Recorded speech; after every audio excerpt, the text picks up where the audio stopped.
오늘 제목을 부름받은 자, 보냄받은 자 그렇게 정해보았습니다. 7절 말씀 보니까 예수님께서 12제자를 부르시고 또 둘씩 보내셨다 그렇게 말합니다. 부름을 받았다 하는 것은 한자어로는 소명이라고 말하고, 보냄받았다 할 때는 사명이라고 말합니다. 소명과 사명, 말은 비슷한데 아주 중요한 의미를 담고 있습니다.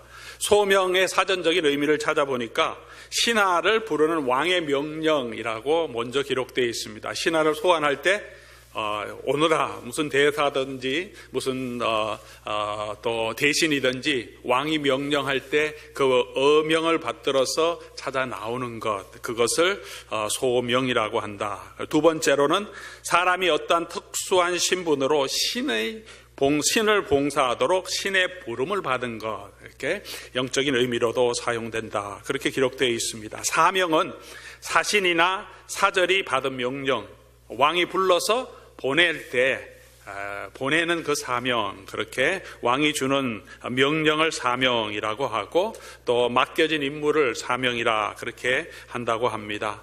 소명을 받은 자에게는 반드시 사명이 있게 되는 것이죠.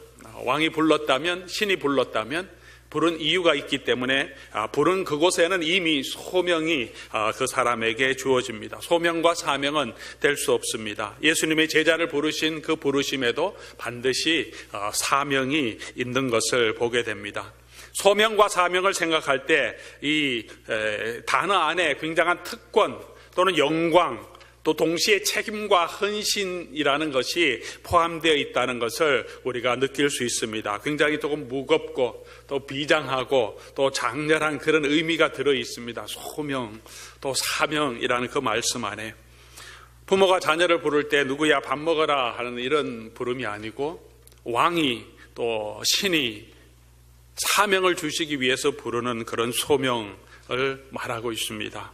소명하면 생각나는 것이 충신입니다. 우리 명량이라는 영화도 나왔듯이 이순신 장군의 모습들이 소명하면 생각납니다.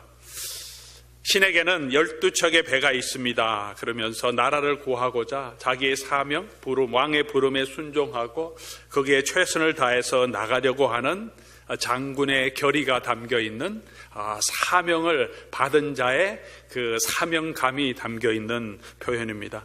명량해전에 나갈 때 이순신 장군이 참여하는 군대들에게 말합니다. 살고자 하면 죽을 것이요 죽고자 하면 살 것이다. 나라를 위해 부름받은 군인들의 사명을 보여주고 있습니다. 이렇게 사명할 때는 생명을 걸어야 하는 위대한 어떤 명령이 들어 있습니다. 성경에서도 하나님의 부름을 받고 순종하는 자의 사명, 그런 사명자를 가장 잘 나타내는 분이 아마 사도 바울이라고 우리가 생각할 수 있습니다. 사도행전 20장 24절에 보면 내가 달려갈 길과 주 예수께 받은 사명, 그렇게 사도 바울이 자기 사명을 말합니다. 내가 달려갈 길과 주 예수께 받은 사명, 은혜의 복음 증거하는 그 일을 마치려 하면은 나의 생명조차도 조금 더 귀한 것으로 여기지 않겠다. 자기 생명을 거는 사명입니다. 이순신 장군이 조선을 위하여서, 이 나라를 위하여 자기의 생명을 걸었듯이 하나님의 복음 전가하는 그 사명에 사도 바울은 자기 생명을 걸고 실제적으로 나아갑니다. 그래서 사명, 소명이라고 할 때는 어떤 특별한 사람, 특별한 사명을 받은 사람에 국한된 것으로 생각할 때가 많습니다. 그러나 소명과 사명은 특별한 사람의 것만은 아닙니다. 소명과 사명이 가지는 단어의 의미의 심장함, 비장함 때문에 어떤 특별한 사람이 특별한 일을 할 때 주어지는 것으로 우리가 여길 때가 많습니다. 국가의 중요한 사명을 받은 정권 대사가 외교적인 중요한 일 때문에 보내지는 어떤 그런 일들뿐만 아니라 모든 사람에게 소명과 사명이 있습니다.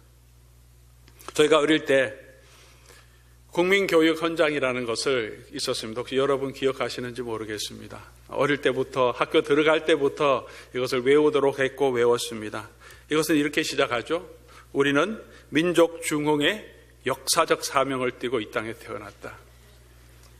어떤 신하든 대사든 장군도 아닌데 모든 초등학생들 입학하자마자 이 국민교육 헌장을 외우며 민족 중흥의 역사적 사명을 다 가지고 있다고 또 그것을 이루라고 그렇게 말하고 외웠습니다. 여러분, 민족 중흥의 역사적 사명을 잘 감당하셨습니까? 이 민족이 내 손에 있다는 것을 생각하시고 우리 공부하고 민족 중흥의 역사적 사명들을 아마 그런 사명을 가지고 각자 열심히 공부했기 때문에 한국이 이 정도로 성장하지 않았을까 생각합니다. 세상적으로도 소명이나 사명, 민족 중흥의 사명을 어떤 특별한 몇 명의 사람에게 요구하지 않고 모든 백성들, 모든 시민들에게 그 나라와 민족에 대한 역사적인 사명을 요구할 때도 있습니다. 오늘 성경은 저와 여러분을 하나님께서 부르신 하나님의 백성이라고 요구하며 예수님께서 그 제자를 부르실 때 모든 제자들을 하나님께서 예수님이 불러주신 소명을 받은 자임을 분명하게 말씀하고 있고, 소명을 받은 그런 사람이 바로 예수님이 보냄을 받은 사명자임을 오늘 저와 여러분에게 말씀해 주고 있습니다. 우리 말씀을 통해서 결론부터 말하자면 모든 성도들은, 저와 여러분들은 소명자이고 사명자인 것을 기억하자는 것입니다. 우리는 예수 그리스도의 소명을 받은 자이고 예수님이 보냄을 받은 그런 사명을 가진 자임을 기억할 수 있기를 바랍니다. 예수님께서 7절 말씀 보면 12제자를 불러 둘씩 보내시며 그렇게 말씀하십니다. 누구를 부르셨습니까? 제자를 불렀습니다. 12제자를 불렀습니다. 수많은 무리가 있었는데요, 많은 사람이 예수를 따랐는데 그 중에 불러서 제자로 부른 사람이 있습니다. 무리는 많았습니다. 그러나 제자는 몇 명의 사람을 예수님이 부르십니다. 수많은 무리들이 예수님을 보기 위해서 왔고 예수님의 기적도 경험했고 예수님의 말씀도 들었습니다. 예수님의 치유를 경험하기도 했습니다. 예수님께 간구하고 병도 나았습니다. 귀신도 떠나가는 은혜를 얻었습니다. 무리들은 와서 보고 자신의 원하는 것을 얻고 돌아갔습니다. 제자들은 누구입니까? 예수님께 와서 부름을 듣고 응답한 사람들이 제자들입니다. 예수님을 따르는 자들이 제자들입니다. 예수님을 선생으로 모시고 예수님을 따르고 예수님과 함께 있고 예수님의 삶을 함께 따라가고 그들의 삶에 예수님의 삶을 담아내기를 힘쓰는 사람들이 제자들입니다. 당시에 랍비 유대 율법학자들도 제자들을 불렀습니다. 예수님도 제자들을 불렀습니다. 율법학자들의 제자들과 예수님의 제자들의 부르심의 가장 큰 차이가 무엇인지 아십니까? 율법학자들은 제자들을 부를 때 지식을 가르칩니다. 율법을 가르칩니다. 율법을 더 잘 알기를 가르치고 강해하고 그것이 충분한 지식이 있으면 이제 선생으로 인정합니다. 예수님이 제자를 부르실 때는 지식을 가르치지 않습니다. 내게로 오라고 예수님 자신을 나타내십니다. 예수님을 배우라고 하십니다. 예수님을 믿으라고 하십니다. 예수님이 가르치신 지식을 아는 것이 아니라 저와 여러분은 예수님의 부름을 듣고 우리를 불러주신 그 예수님이 누구신지 그분을 만나고 그분을 알고 그분이 어떤 삶, 어떤 가치관, 어떤 삶의 자세를 가지고 살았는지 그것을 보고 그분과 인격적인 관계를 가지고 그분의 삶을 함께 따라가는 자의 삶, 그것이 예수님이 부르신 제자의 사명입니다. 내게 와서 나를 배우라고 예수님께서 말씀하십니다. 사랑하는 성도 여러분, 교우 여러분, 여러분 제자입니까? 아니면 군중입니까? 무리들입니까? 매주 교회에 와서 듣고 내가 원하는 것을 얻고 그리고 돌아가서 이제 예수님과 상관없이 일주일 동안 사는 사람들입니까? 매주 우리는 모이는 군중입니까? 아니면 예수님의 부름을 듣고 와서 그 예수님과 함께 일주일을 살아가는 예수 그리스도의 제자입니까? 무리들에게서는 아무런 역사가 나타나지 않습니다. 하지만 제자들과 예수님을 함께 하시고 그들에게 권능을 주시고 그들을 사랑하시고 그들을 인도하시고 그들을 끝까지 하나님의 나라로 이끄십니다. 모든 성도가 제자들입니다. 12제자를 예수님이 부르셨고 마가복음 3장에도 12제자의 이름까지 기록해 주었습니다. 12제자만이 제자가 아니죠.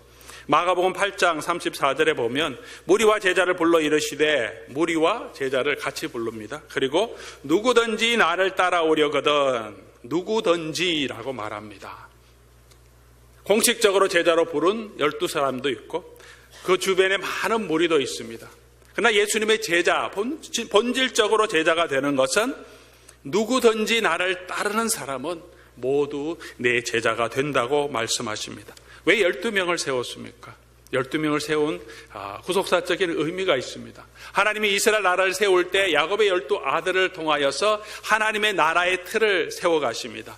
12아들을 통해서 12지파를 만드시고 하나님의 온전한 백성이 이 땅에 설 수 있도록 하나님이 세우신 것처럼 이제 새 언약을 선포하신 예수님께서 새로운 하나님의 백성을 모으실 때 그 하나님의 백성을 12사도를 통하여서 하나님의 백성을 세워가심을 보여주고 있습니다. 12사도만이 제자가 아니라 이 12사도를 통하여서 70명으로 확산되죠.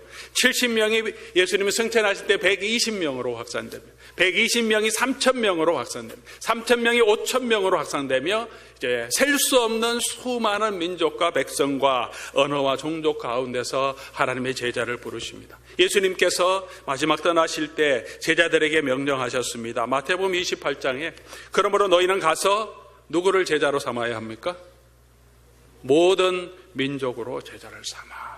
12사도를 불러주신 이유는 그들만이 제자가 아니라 이 12사도를 통하여서 모든 민족을 제자 삼는 기초석으로 12제자를 불러주신 것입니다. 오늘 이 말씀 12제자를 불러주시고 그를 보내신 그 사명은 이 12명에게 주신 예수님의 사명입니다. 하지만 동시에 오늘 예수 그리스도의 부름을 받은 모든 성도들의 사명이고 또 우리에게 주신 우리를 불러주신 예수 그리스도의 소명임을 기억하시기 바랍니다. 저와 여러분은 이 부름에 응답하고 계십니까? 오늘 이 말씀 통하여서 오늘 이 말씀을 통해 우리를 불러주시고 또 우리를 보내시는 예수 그리스도의 말씀에 순종하는 저와 여러분 될 수 있기를 바랍니다. 왕이 소환한다면 우리가 어떻게 하겠습니까?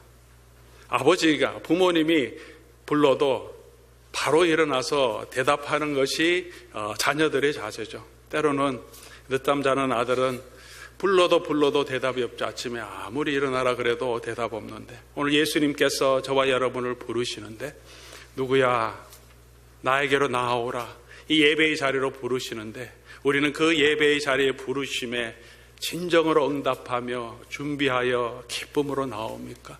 예수님이 저와 여러분을 이 세상으로 보내셨는데 우리는 그 사명을 가지고 우리가 있는 삶의 현장으로 나아가고 있습니까?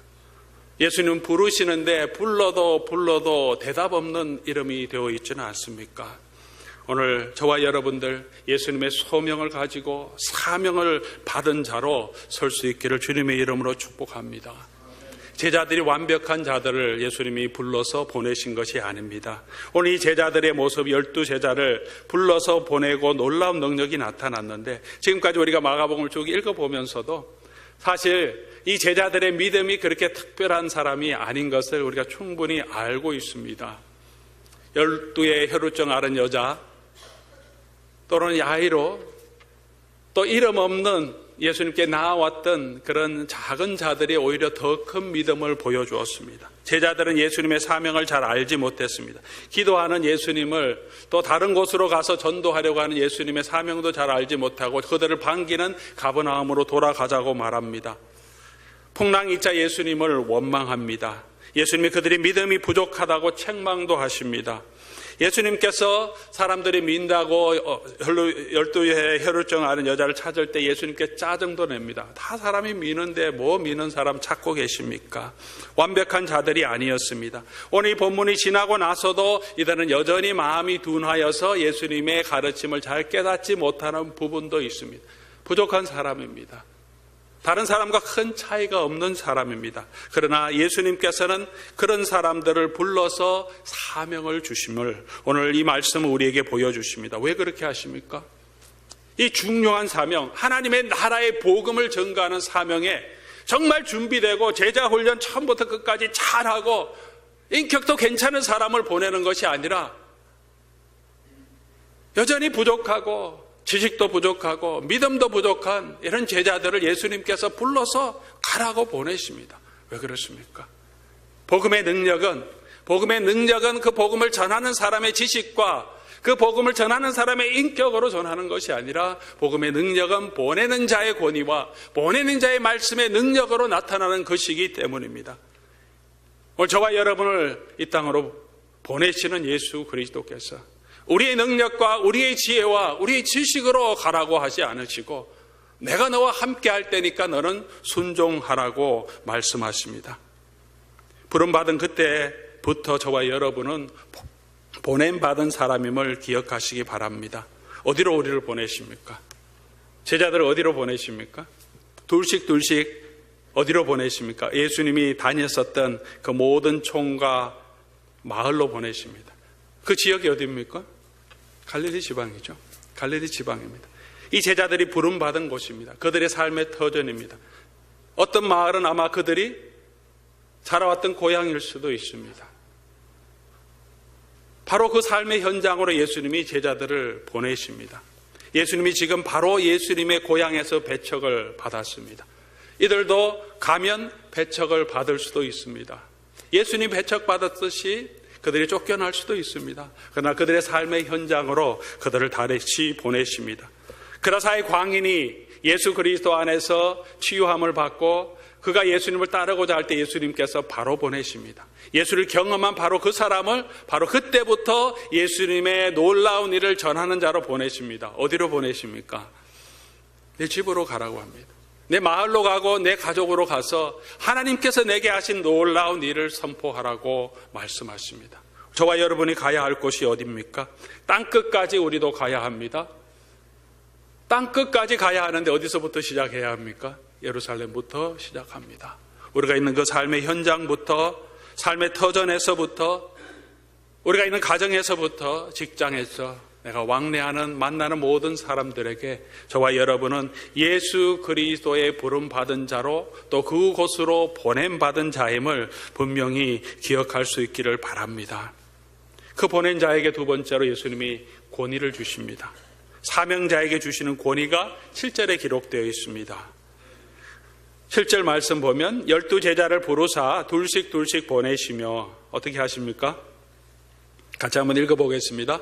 더러운 귀신을 제어하는 권능을 주시고, 제자들에게 있던 권능이 아닙니다. 예수님이 주셨기 때문에 이 권능은 예수님께 나오는 거죠. 예수님의 권능입니다. 예수님은 더러운 귀신을 제어할 수 있습니다. 군대 귀신이라도 예수님께서 이미 말씀으로 그를 쫓아내고 그 앞에서 벌벌 떨게 하시는 능력을 가지고 계신 분입니다. 예수 그리스도의 사명을 받은 자에게 주님의 권능이, 성령의 권능이 함께함을 분명하게 보여주고 있습니다. 예수님의 제자 되고 예수님의 증인이 되는 것은 이 세상의 영과의 전쟁이 아니고 악한 이 세상을 지배하는 악한 영들과의 전쟁입니다. 세상의 지혜, 세상의 돈으로, 세상의 권력으로 하는 것이 아니라 성령의 능력으로 악한 영들과 죄와 죽음과 싸우는 영적인 전쟁입니다. 예수의 이름으로 부름받은 자들에게 예수님이 그런 능력으로 함께 하십니다. 우리가 말씀의 능력으로 갈 때, 순종하며 나아갈 때 사단이 무서워서 떤다고 성경은 말하고 있습니다. 우리가 두려워하지 않고 담대함으로 가면 저와 여러분을 해칠 수 있는 모든 능력은 없습니다. 우리가 능력이 있어서가 아니라 우리와 함께 하시는 예수 그리스도의 성령의 능력이 저와 여러분을 붙들고 있기 때문입니다. 지금 미국의 폼페이오 국무장관이 북한을 방문하고 있습니다. 아마 나왔는지 모르겠습니다.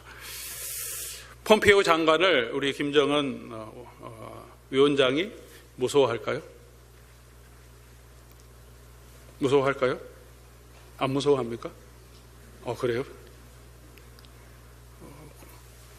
전혀 신경 쓰지 않을까요? 미국이 보냈는데.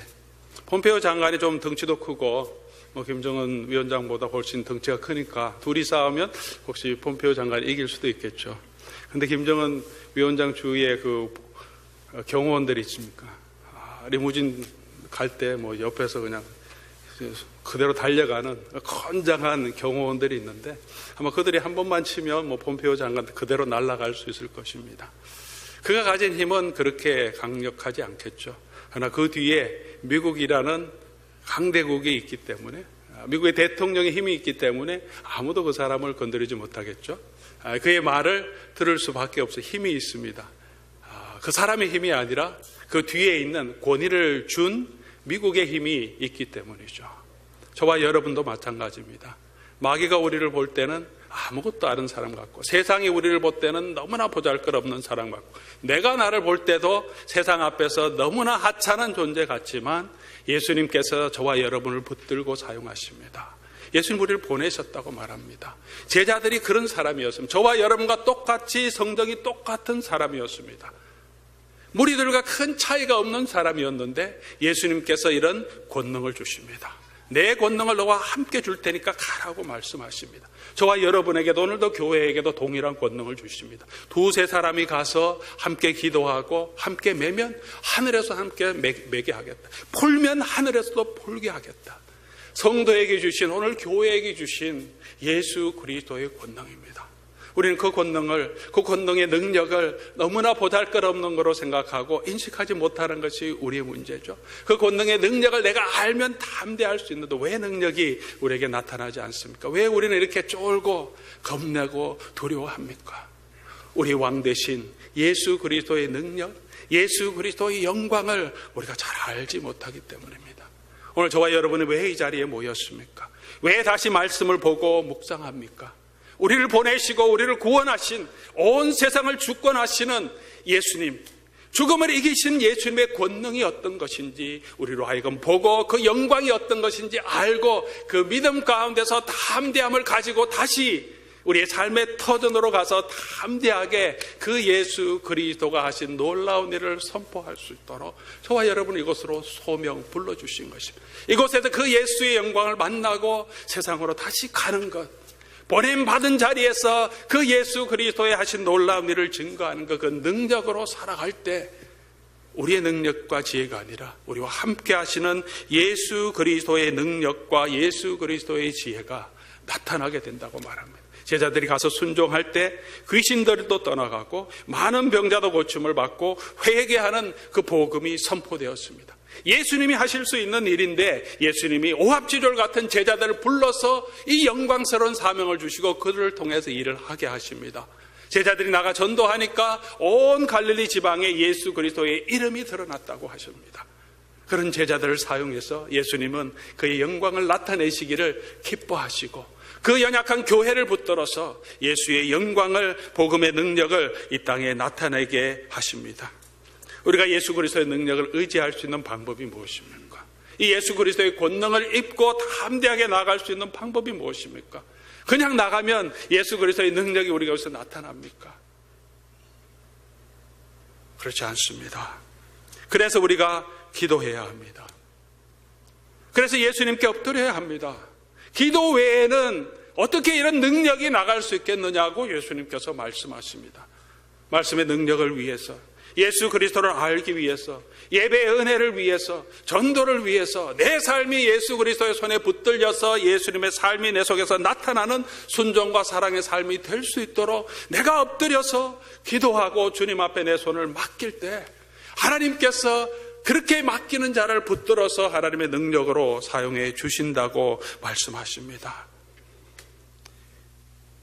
너무 나를 생각하지 말고 우리 예수 그리스도의 능력을 의지하는 저와 여러분 될 수 있기를 바랍니다. 그 예수 그리스도의 은혜를 믿고 나아갈 때 주께서 주의 능력으로 저와 여러분과 함께 하실 것입니다. 세 번째로 우리가 생각해 볼 것은 예수님이 보내신 자들에게, 사명자에게 요구하시는 사명자의 자세입니다. 몇 가지, 세 가지로 요약할 수 있습니다. 8절부터 우리 11절까지 오늘 말씀의 가장 주된 내용이 될 것 같습니다.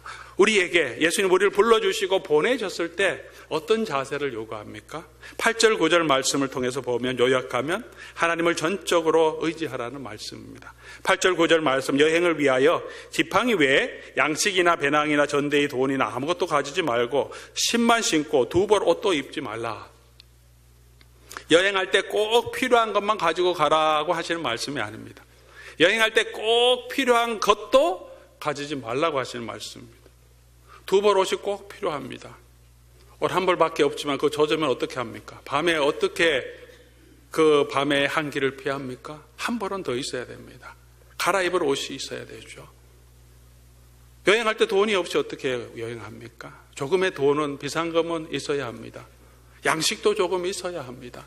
꼭 필요한 것들, 여행을 위해 꼭 필요한 것들도 가지지 말고 그냥 가랍니다. 지팡이 있는 그대로 가라고 말씀하십니다. 무슨 말씀하십니까? 보내는 내가 공급할 테니까 너는 그냥 가라고 하는 거죠. 이스라엘 백성들이 광야의 길을 떠날 때 신을 신고 허리에 띠를 띠고 지팡이를 들고 급히 먹고 가라고 합니다. 광야길로 가면 하나님께서 그 길을 인도해 주시겠다. 홍해가 있으면 홍해를 가르게 하시고 물이 없으면 물을 주시고 햇볕이 쨍쨍 내리쬐면 구름 기둥을 주시고 날마다 일용할 양식을 하나님께서 공급하시겠다고 약속하십니다. 하나님의 사명을 받은 자들은 하나님을 전적으로 의지하라고 말씀하십니다.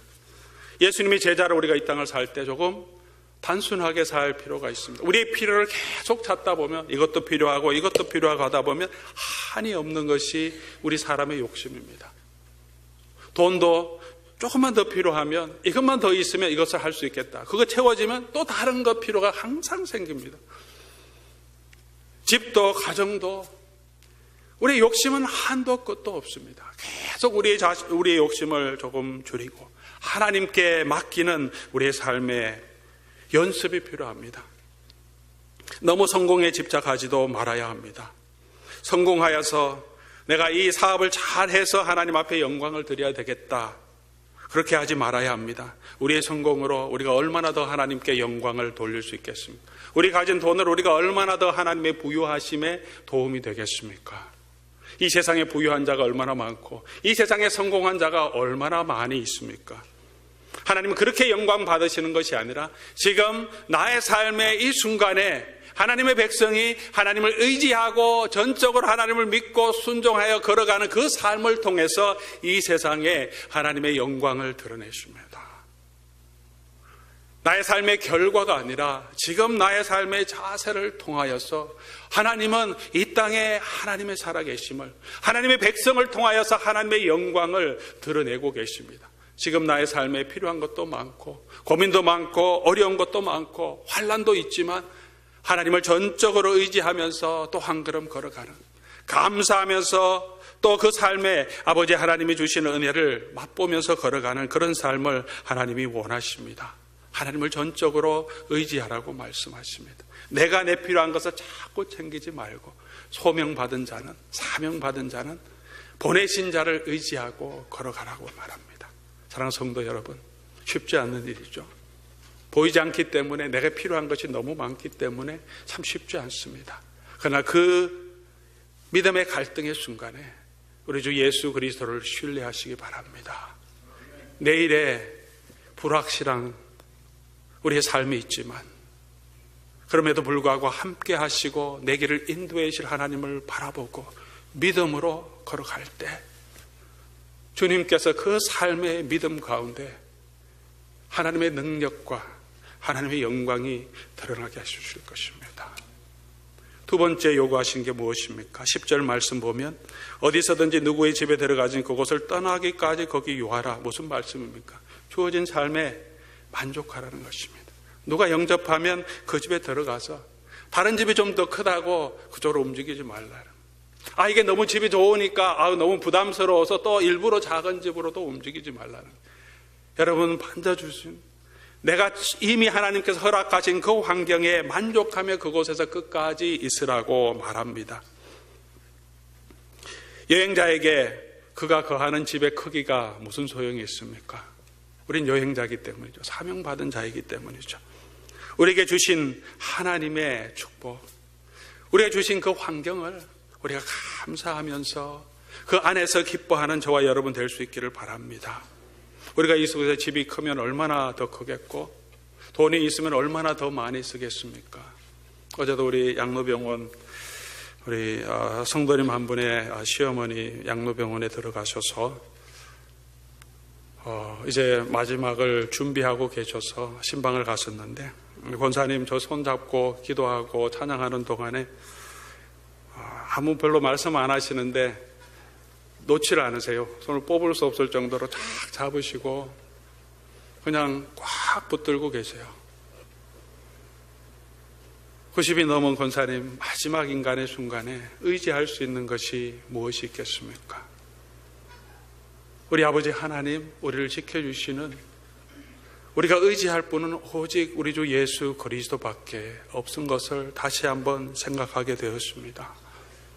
잠깐 가는 이 세상에서 우리가 거할 것을, 또 그것이 만족스럽지 못한다고 우리가 불평불만할 것이 아니라 하나님께서 허락하신 그 환경에서 감사하며, 이곳이 내가 살 영원한 집이 아니고 우리가 영원한 하나님의 본향이 있음을 믿고 이 땅에서 순례자로, 사명자로 살아가는 저와 여러분 될 때 하나님의 능력이 저와 여러분과 함께 나타날 줄 믿습니다. 쉬운 일이 아니죠. 주변을 돌아보면, 내 삶이 불편하면, 부대끼면 힘들고 어려운 일입니다. 하지만 우리 주어진 그 삶에 감사하면서 우리 하나님 앞에 설 때 그 삶의 모습 가운데 예수 그리스도의 영광이 나타나지 않겠습니까? 주변 사람들에게 예수 그리스도의 삶을 담아낸 사람으로 우리가 예수 그리스도를 증거하는 자가 되지 않겠습니까? 그런 축복이 저와 여러분에게, 그런 헌신이, 그런 각오가 우리에게 있기를 바랍니다. 세 번째로 예수님께서 11절에 말씀하십니다. 사명자는 어떤 자세를 가지고 살아가야 하는가? 11절 말씀 보면 어느 곳에 가든지 영접하면 너희가 말을 듣지도 아니하거든 거기서 떠날 때 발 아래 먼지를 털어버리라. 그리고 그들에게 증거를 삼으라. 요약하면 반대가 있어도 낙심하지 말고 계속 가라는 거죠. 반대가 분명히 있다는 거죠. 누구나 우리를 영접하는 것이 아니죠. 바로 전에 예수님도 배척을 받았습니다. 이 기록 후에 무슨 기록이 있습니까? 여러분 혹시 읽어보셨는지 모르겠는데 세례 요한의 죽임을 당합니다. 단순히 배척만 당하는 것이 아니라 예수님을 증거했던, 예수님의 복음을 미리 준비하고 증거했던 세례 요한이 목배임을 당해서 죽임을 당합니다. 제자들이 어떤 삶을 살게 될지, 예수님이 어떤 순환을 당하게 될지를 미리 보여주는 내용입니다. 지금은 단순히 배척이라고 얘기하셨지만 그 배척은 점점 심해져서 저와 여러분이 생명을 잃을 수도 있는 그런 핍박과 박해도 있을 수 있다는 것을 말합니다. 어려움은 분명하게 저와 여러분에게 있습니다. 반대가 있을 때 어떻게 하라고 합니까? 오늘 한 가지 특징적인 신의 먼지를 털어버리다. 이 먼지를 털어버리라는 이 행동은 이스라엘 백성들이 이 팔레스타인 성지라고 하죠. 자기네들은 이 약속의 땅 밖에서 이방 땅에 갔다가 들어올 때 이방의 모든 더러운 것들을 우리가 이제 발에 먼지 것들은 다 털어버리고 이제 약속의 땅으로 들어올 때 발에 먼지를 털어버리면 이제 깨끗하게 정리하고 정결한 마음으로 이 거룩한 땅으로 또 예루살렘 성전으로 올라가기 원하며 그런 마음으로 그들의 발에 먼지를 털어버립니다. 이들이 가서 복음을 전하는 그곳에서 복음을 받아들이지 않을 때 그 사람들이 유대인일할지라도 발에 털어버려, 먼지를 털어버리라. 그 부정한 거, 그 반대하는 거 그거 다 털어버리고 하나님께 맡기라는 거죠. 하나님께서 그들을 심판하시는, 그것 때문에 너무 낙심하지 말고, 그것 때문에 의기소침하지 말고 털어버리고 어떻게 합니까? 다른 마을로 가라. 다른 마을로 가라. 털어버리라는 것은 그 반대와 그 핍박, 그것 때문에 너무 쫄지 말고 너무 의기소침하지 말고 털어버리라는 거예요. 그런 의미도 포함되어 있습니다. 털어버리라. 그리고 다른 마을로 또 가라. 예수님께서 그렇게 하죠. 배척하니까 또 다른 마을로 가서 복음을 증거합니다. 이 사람이 받아들이지 않으면 그 사람의 책임은 그 사람에게 있습니다. 우리는 계속해서 주의 복음을 증거하라고 말씀하십니다. 낙심하지 말고 우리가 어려움이 있지만 기죽지 말고 계속해서 예수 그리스도를 증거하는 하나님의 백성들로 예수 그리스도의 사명자로 서는 저와 여러분들 될 수 있기를 바랍니다. 그렇게 할 때 12절 13절에 놀라운 결과가 나타납니다. 그들을 통하여서 복음이 선포되게 하시고 그들을 통하여서 병이 낫고 귀신이 쫓아나가는 놀라운 능력이 나타나게 됩니다. 예수님이 들어서 그 교회, 연약한 교회를 붙들어 사용해 주신 것입니다. 우리에게 주신 예수님의 영광이고 특권입니다. 또한 우리에게 주신 예수님의 능력입니다. 오늘 이 세 가지 말씀, 제자들의 사명자로 나갈 때 어떻게 해야 할지 그 자세의 세 가지는 떠날 때, 그 다음에 그곳에 처음에 도착했을 때, 떠날 때, 이 세 가지 말씀을 주십니다. 사명을 위해 떠날 때 주님을 전적으로 의지합니다. 도착해서 영접하면 그곳에 만족하면서 그곳에 있으라. 떠날 때 낙심하지 말고 하나님께 그 모든 결과를 맡기고 계속 가라. 처음부터 끝까지 예수님을 의지하고 예수님의 능력을 믿고 이 사명을 감당하라고 예수님께서 주시는 세 가지 명령입니다. 저와 여러분들은 예수님의 부름을 받은 자들입니다. 그리고 예수님의 보냄을 받은 자들입니다. 먼저 부름을 받아야 우리가 보냄을 받을 수 있습니다. 다시 한번 예수 그리스도의 부름을 듣고 응답하는 저와 여러분 될 수 있기를 바랍니다. 오늘 이 자리에 불러서 여러분 모여주셨습니다. 예수님의 부름을 듣고 온 회중이 하나님 앞에 모였습니다. 이 모임 가운데 예수님을 만나고 예수님과 함께하며 예수님의 영광을 보시기 바랍니다. 그리고 이제 이 예배가 끝나고 각자의 집으로 각자의 환경으로 나아갔을 때 우리가 본 예수님, 우리에게 주신 그 예수님의 능력을 붙들고 우리의 삶을 통하여서 예수 그리스도를 담아내는, 우리의 입술을 통하여 예수님을 증거하는 저와 여러분 될 수 있기를 바랍니다. 반대가 있을 수 있습니다. 아무리 전에도 패척하는 자도 있을 수 있습니다. 낙심하지 말고 우리 하나님을 전적으로 의지하며 내게 주신 삶의 환경에 감사하면서 나아갈 때 하나님의 성령이, 주 예수 그리스도의 영이 저와 여러분과 함께하며 저와 여러분을 이 세상의 예수 그리스도의 정권 대사로, 그런 능력을 가진 자로 우리를 세워주실 것입니다. 이 세상을 살아가는 동안 그것이 저와 여러분을 불러주신 예수 그리스도의 소명이며 또 예수 그리스도께서 우리에게 주신 사명임을 기억하고 함께 우리의 삶의 현장으로 나아가는, 예수 그리스도를 증거하는 예수 그리스도의 대사가 될 수 있기를 주님의 이름으로 축원합니다.